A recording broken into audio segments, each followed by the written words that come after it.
En 66, dans le cadre de cette grippe dite asiatique, il y a un produit pharmaceutique qui est sorti nouveau, qui s'appelait Sekinil. Des comprimés puissants contre la grippe. Et Flavokine. Donc, je dis à Moukourane, il n'y a pas de problème, je vais te préparer un paquet avec ce qu'on appelle la posologie de combien de comprimés par jour. Donc il faut faire également des infusions de tisane et j'ai donné au moins une vingtaine de boîtes de comprimés Sekinil. Et également, si mes souvenirs sont bons, une vingtaine de boîtes de Flavokine. C'est des produits nouveaux, spécialement contre la grippe. Donc je lui donne ces paquets, je lui dis voilà, il faut qu'il prenne 3 comprimés par jour. Un le matin, un à midi, un le soir. Et surtout, prendre des infusions, de la tisane, de la verveine ou autre, prendre des infusions dans la journée. Voilà où ça a commencé ma participation active dans le FLN. Évidemment, Moukourane me fait la confidence, ayant confiance en moi, il me fait la confidence que Imarissen, la maison d'Imarissen, c'est un abri où, avec une cache où les moudjahidines passaient et se réfugiaient.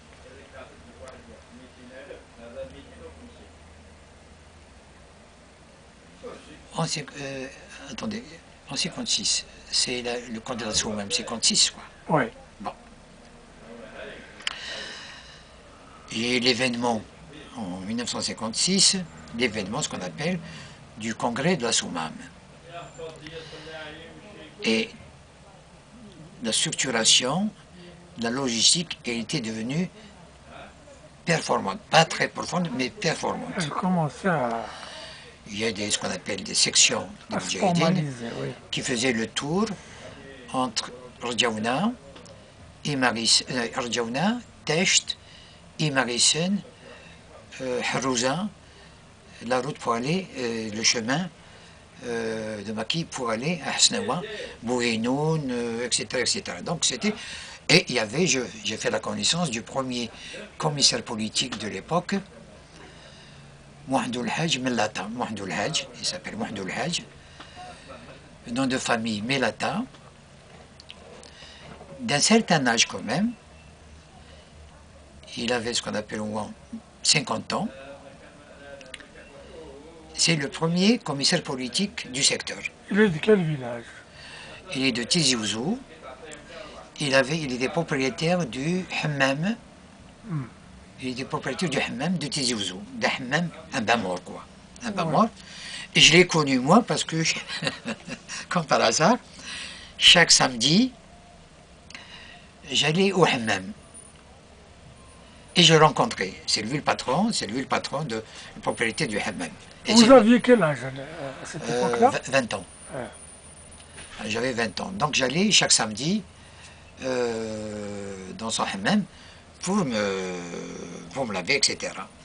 Et c'est là où je l'ai connu. Et ensuite, il a pris le maquis. Il est devenu premier commissaire politique militaire. Donc il a double fonction, civile et militaire. De 56 à 58, il était toujours commissaire politique militaire de la région. Avec mon Hajj, donc Moukourane me met en contact, une fois je monte à l'abri,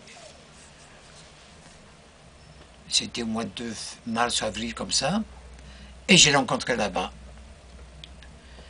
Ah bon, donc on s'est donné à la collade, je dis, Il dit, voilà, je suis le responsable maintenant. Et maintenant, Amar, il m'estimait beaucoup. Amar, maintenant, on a besoin de toi. Donc, moi, je suis disponible. On a beaucoup besoin de toi. Pour les médicaments, pour tout ce qui est chirurgie, tout ce qui est. Donc, bon. Alors, à partir de là, chaque semaine, je faisais 3 ou 4 paquets, cartons, de médicaments, donc les pansements, les antibiotiques, les pommades, les crèmes contre les torsions, les produits antibiotiques, évidemment, ça s'appelle d'hydromycine bipénicilline, des antigrippaux en comprimé, des trucs pour les blessures.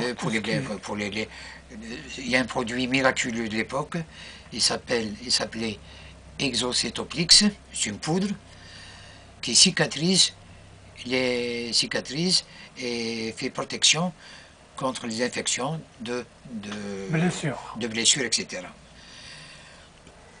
Donc chaque semaine, pratiquement, je préparais 2 ou 3 cartons, que je montais moi-même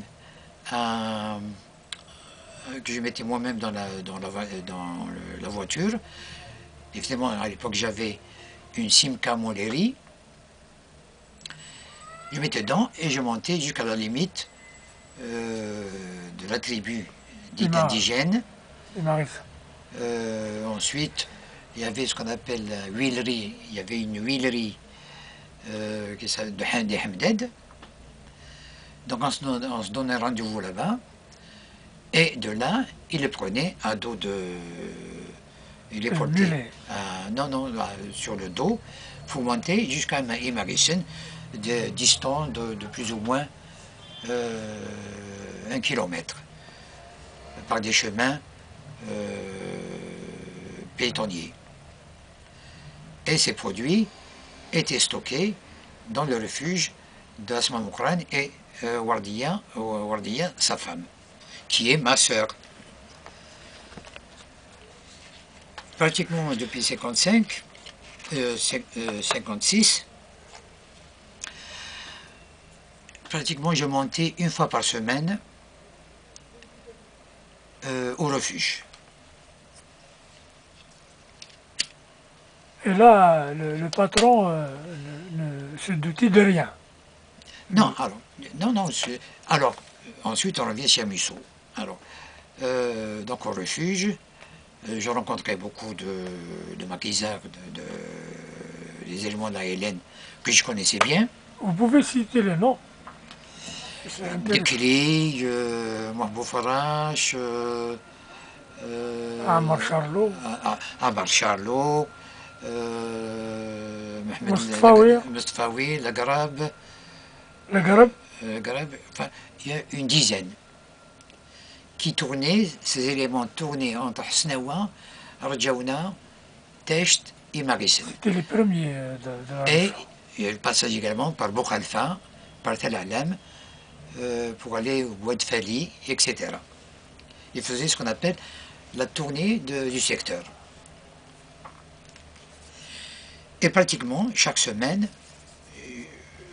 je montais, soit on me dit de monter, soit par ma propre initiative, je montais jusqu'à l'abri.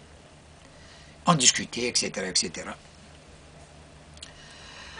Alors, pour revenir un petit peu, étant responsable de la pharmacie, le docteur Musso, le docteur en pharmacie Jean-Claude Musso, qui est un Français, hein? Qui est français, je dois dire qu'il n'est pas du tout colonialiste, il n'est pas raciste. Et la pharmacie Musso étant la plus importante et la plus grande de toute la Kabylie. Outre la pharmacie, pour la vente des médicaments, ou la vente des médicaments,